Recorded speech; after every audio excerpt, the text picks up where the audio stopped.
अस्सलाम वालेकुम, शायरा दस्तूर से मैं हूं अब्दुल क़य्यूम सिद्दीकी और आप हैं AQS के साथ। और काफ़ी दिन के बाद आपसे हमारी हो रही मुलाकात, और मुलाकात में जो तात्तुल आया वो जस्टिस काजी फ़ाइज़ ईसा का फ़ैसला आया उनके केस का।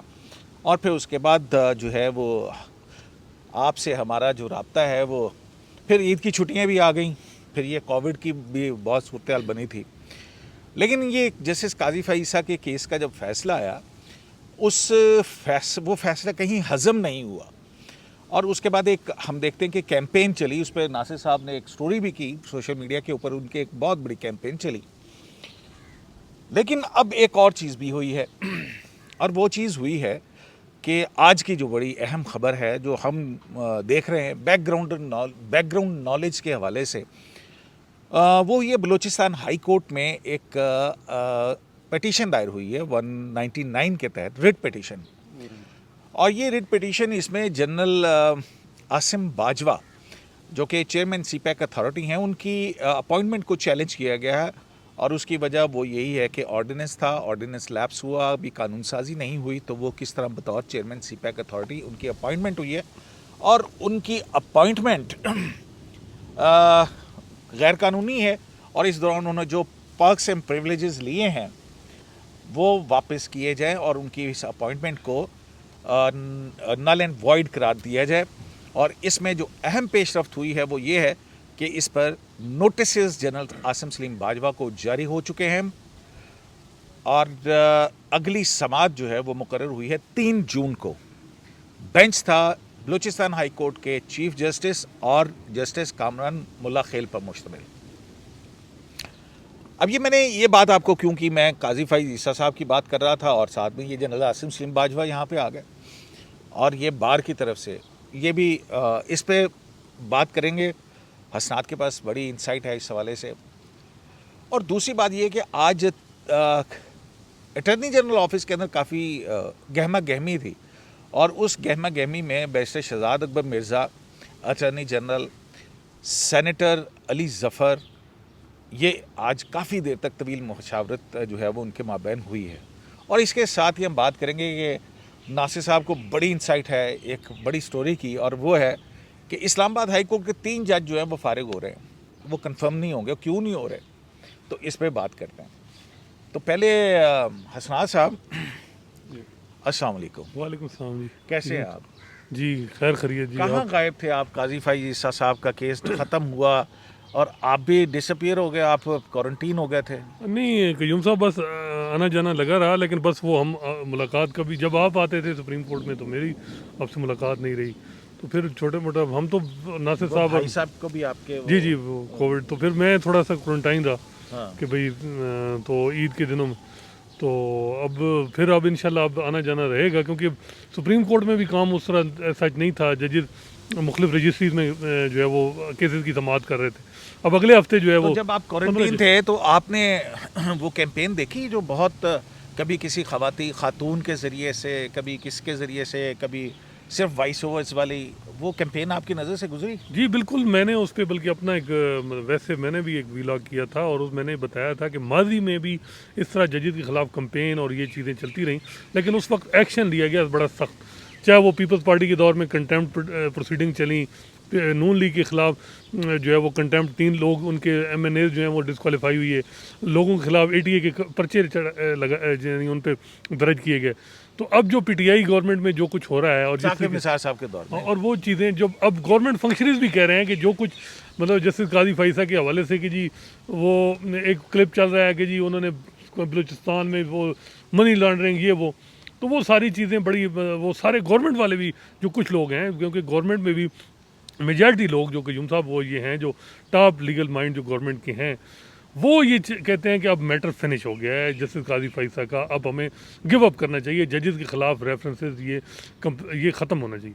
लेकिन जो एक फेडरल मिनिस्टर हैं वो सुने अभी भी आधी रात तक वो जो है ना रिसर्च में लगी हुई हैं कि जजमेंट रिविज़िट कैसे हो रिव्यू के बाद। फिर वो कुछ ऐसी भी है कि आज मेरी और नासिर साहब की एक बड़ी टॉप गवर्नमेंट फंक्शनरी से बात हुई, तो वो कहते हैं जी हम तो फिनिश कर चुके हैं, लेकिन एक साहब जो हैं वो जस्टिस काजी फ़ाइज़ ईसा के साथ 2 और जजेस को भी बीच में डालना चाहते हैं, और वो लगे हुए हैं, लेकिन हम उनकी सपोर्ट नहीं करेंगे। तो वो साहब खैर पावरफुल हैं, जब वो चाहते हैं तो वो माजी में तो वो ही रहा है।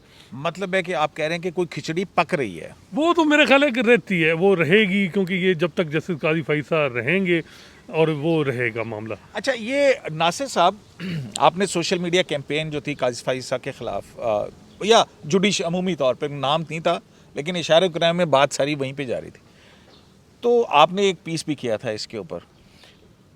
आप कैसे देख रहे हैं कि मतलब जैसे काजी फाइसा का ताल्लुक बलूचिस्तान से, बलूचिस्तान के अंदर ही जनरल आसिम सलीम बाजवा के ख़िलाफ़ पिटीशन का दायर होना, और वाहिद मेंबर हैं जिन्होंने पाकिस्तान बार काउंसिल के जिनका ताल्लुक कोयटा से है, तो ये आपको क्या कोई कनेक्शन नज़र आता है इसमें? मुनीर काकड़ साहब, कयूम साहब, पहले तो आपको गुज़श्ता ईद मुबारक। खैर मुबारक। दूसरी बात ये है कि जो आपने सवाल किया, ये बिल्कुल इस तरह से है कि ये रिजेंटमेंट है कई बार्स में, स्पेशली जो बलूचिस्तान के बार के लोग हैं, और ये पाकिस्तान बार काउंसिल में वो रिप्रेजेंट भी करते हैं बलूचिस्तान को, वाहिद हैं उनमें। ये रिजेंटमेंट है कि जो आपको मालूम है ना कि जस्टिस काजी फायज़ा साहब बलूचिस्तान हाई कोर्ट के चीफ जस्टिस रहे हैं, और वहीं से नॉमिनेशन हुई थी उनकी, वो बलूचिस्तान को रिप्रेजेंट करते हैं।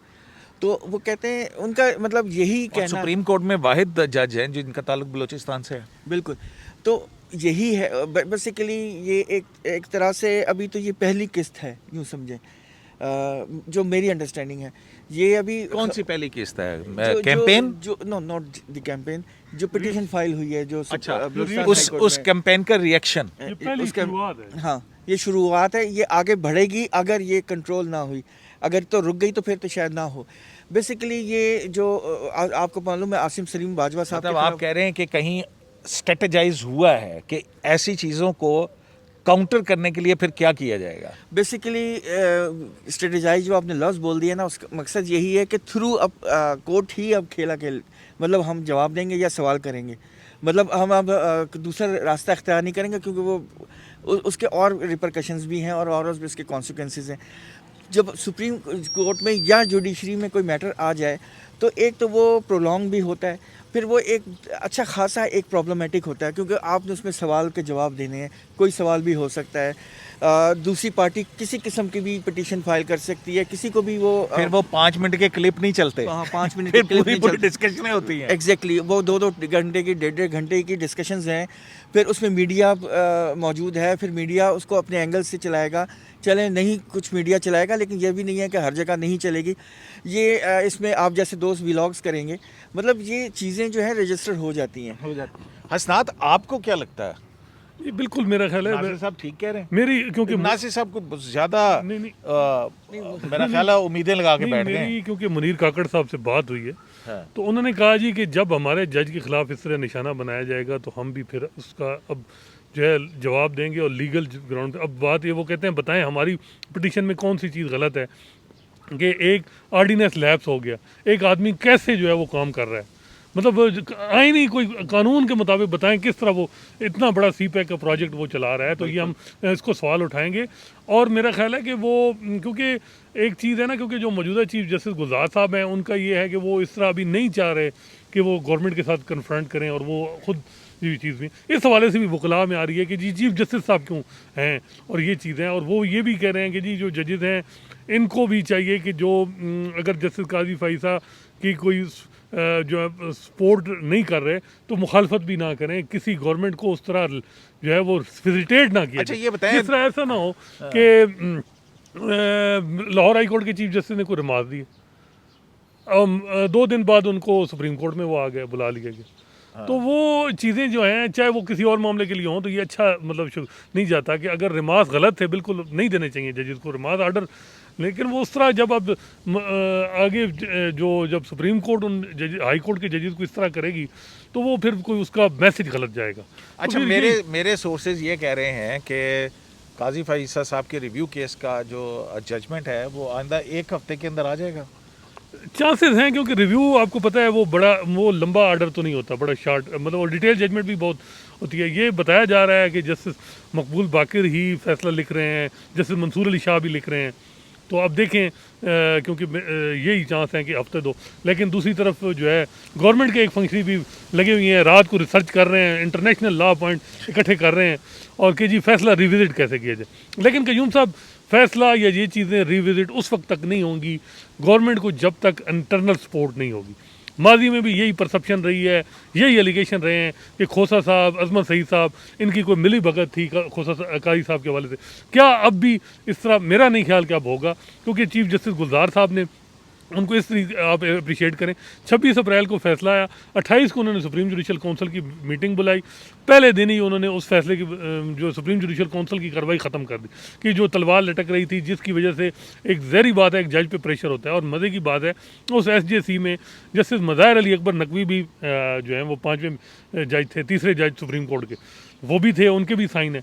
और प्रोसीडिंग वो कह सकते थे कि डिटेल जजमेंट का वेट करें, लेकिन उससे पहले ही जो FBR की रिपोर्ट है वो जो है वो ख़त्म कर दी, डिस्कार्ड कर दी गई।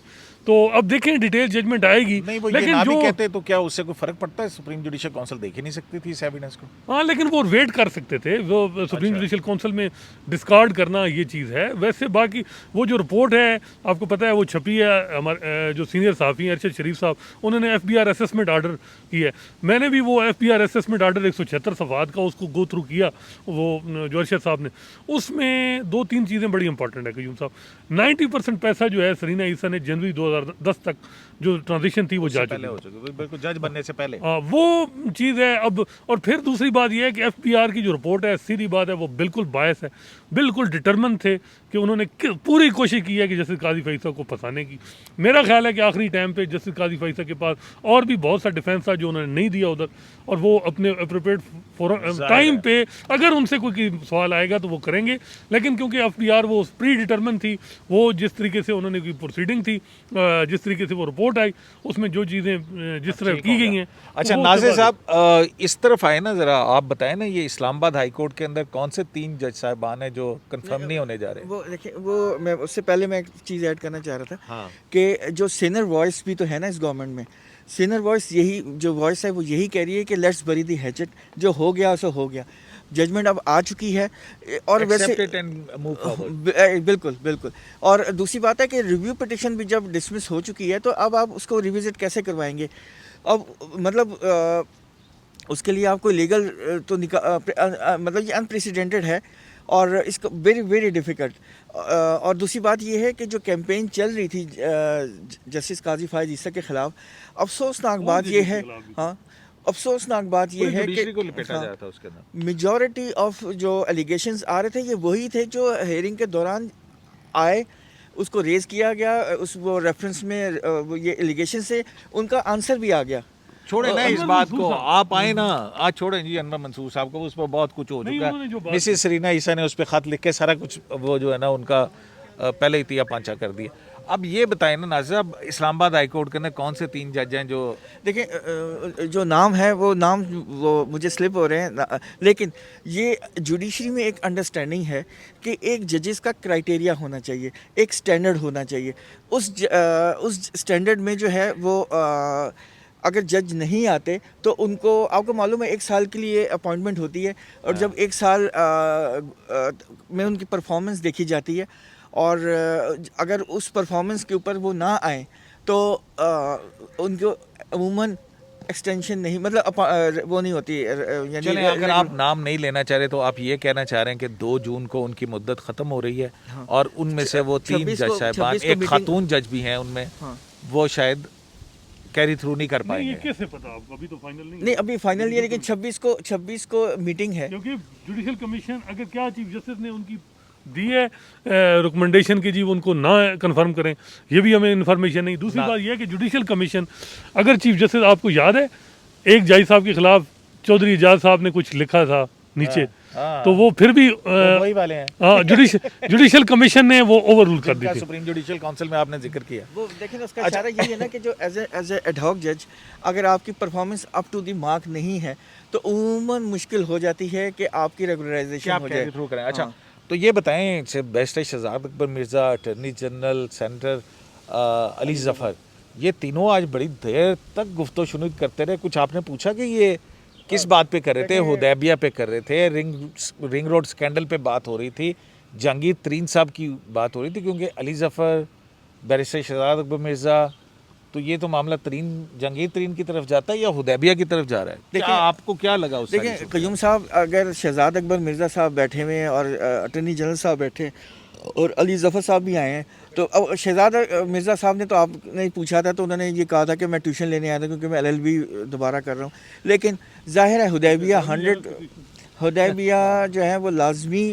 उन्होंने वैसे शराब मैंने पूछा ना कि जी वो क्या, तो कहने कि जी मैं LLB करने आया था और अटर्नी जनरल से ट्यूशन लेने आया, दोबारा LLB कर असल रहा में हूँ। मैं आपको बताऊं कयूम साहब, मसला ये आ रहा है कि एक गवर्नमेंट नासिर साहब की बात पूरी कर लें फिर उसके बाद। अच्छा, जो मसला नहीं, तुझे मैंने खबर दे नहीं, वो खबर ही मैं बता। देखें, ये तो खैर हो नहीं सकता ना कि हुदैबिया डिस्कशन में नहीं आया होगा, क्योंकि आपको मालूम है कि ऑल्दो सुप्रीम कोर्ट ने हुदैबिया का जो मामला था वो रिव्यू पिटीशन में भी ख़त्म हो चुका है और उसमें उन्होंने यही कहा था कि पेनफुली हमें ये कहना पड़ रहा है कि नेशनल अकाउंटेबिलिटी ने इस पर किसी किस्म की भी कोई परफॉर्मेंस नहीं दिखाई। 4 साल अभी जो अटर्नी जनरल से बात हुई थी वो भी यही कह रहे थे ना कि इसको बड़ा केयरफुली देखना पड़ेगा क्योंकि इस पे सुप्रीम कोर्ट ऑफ पाकिस्तान की एक जजमेंट है और उसमें बेसिकली है कि वो मनी लॉन्ड्रिंग का केस था ना।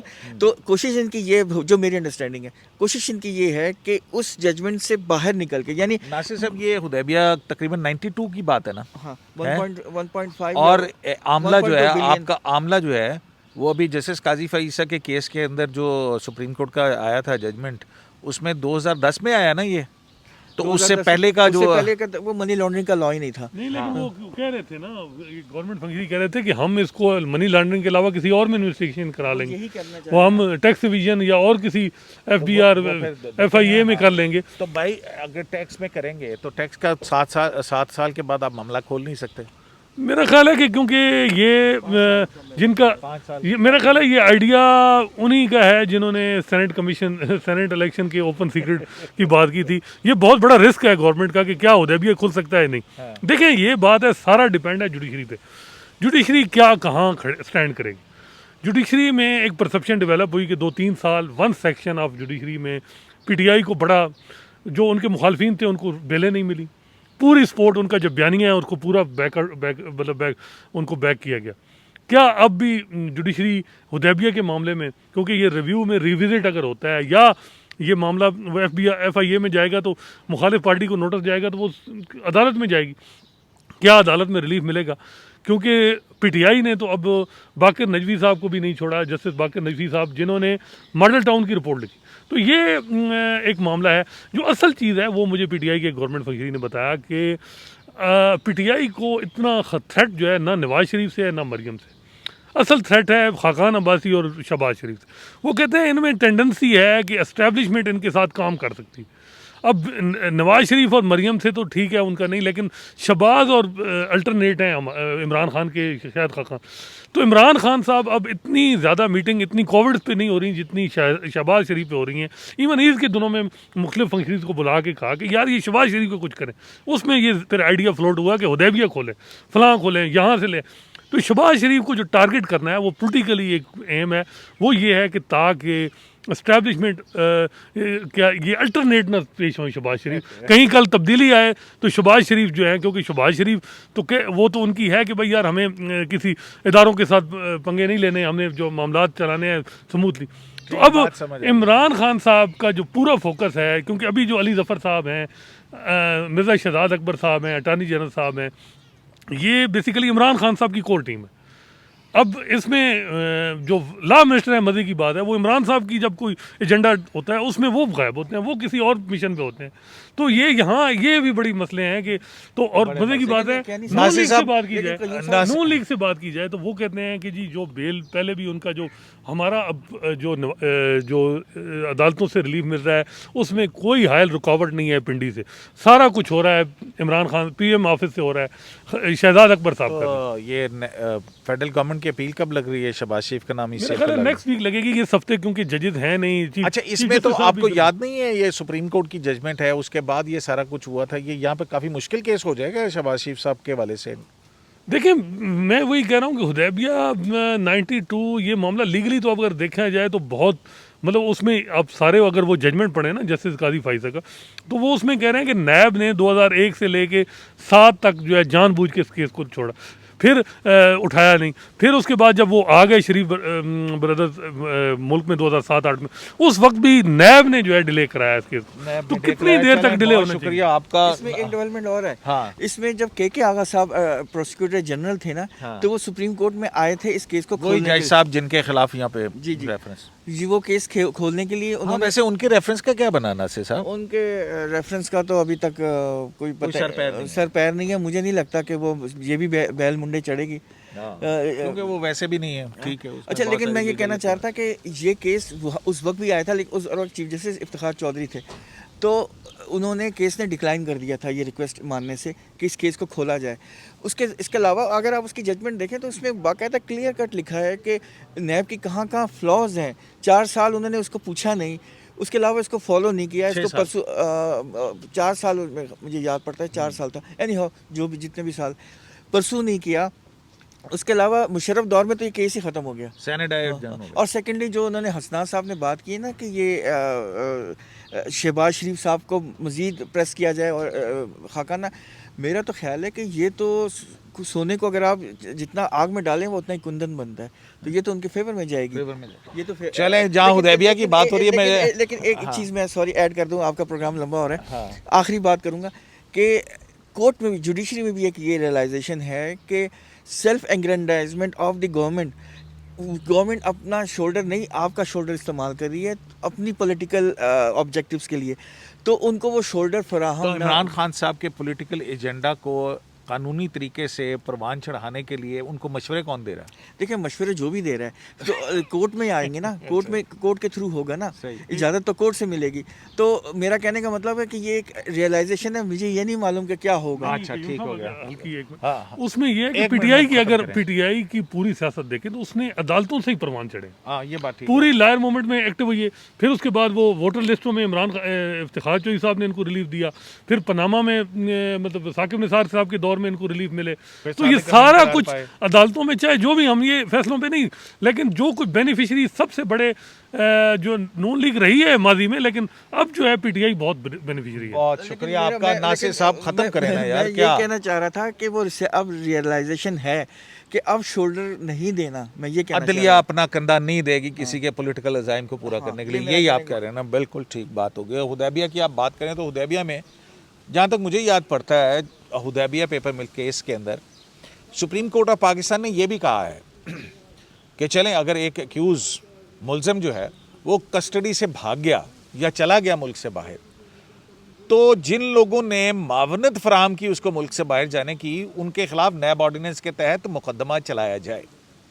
और उसमें वो इब्तदाई जो मेजर जनरल उस वक़्त के नासिर कितने 4 थे मेजर जनरल हैं जो वो उस दौर के अंदर नैब चेयरमैन नैब रहे थे, जो और फिर मुशर्रफ साहब थे, और फिर मुशर्रफ परवेज़ मुशर्रफ, तो उनके हवाले से लेफ्टिनेंट जनरल अमजद और फिर बाकी और वो सारा कुछ, हालांकि अकाउंटेबिलिटी को अटक कोर्ट में थी, अटक किले में थे, और वो एक कैदी, सजा हो सकती थी।